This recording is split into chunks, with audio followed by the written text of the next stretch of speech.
घटना थी और इसको कहाँ से गिरफ्तार किया गया और इसका क्या मोटिव था, पूरा ब्रीफ में पूरा इंसिडेंट बता दें।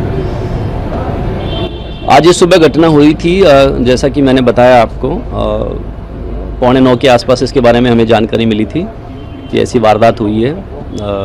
इसके पेरेंट्स ने बताया, फिर हॉस्पिटल से एमएलसी भी आई थी। इसमें कंप्लेनेंट ने बताया कि कैसे जब वो 8 बजे अपने घर पहुंचते हैं, सुबह जिम करने जाते हैं वो करीबन 6 बजे, तो उनको अपनी बच्ची जो है नीचे बेहोशी की हालत में मिलती है।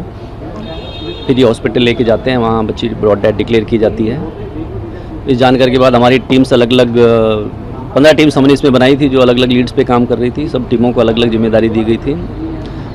एक टीम अलवर गई थी, एक दौसा, जयपुर, दिल्ली में भी अलग अलग जगह पे।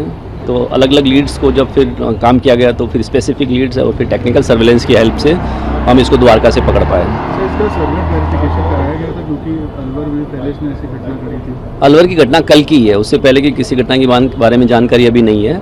और जो हमारे कंप्लेनेंट हैं उन्होंने उन्हीं के ऑफिस में जो दूसरा स्टाफ है उनके रेफरेंस से इनको रखा था, तो इनका पुलिस वेरिफिकेशन की शायद जरूरत उनको नहीं पड़ी होगी, बल्कि बाकी हम चेक कर रहे हैं कि उन्होंने वेरिफिकेशन कराया था कि नहीं कराया। घटना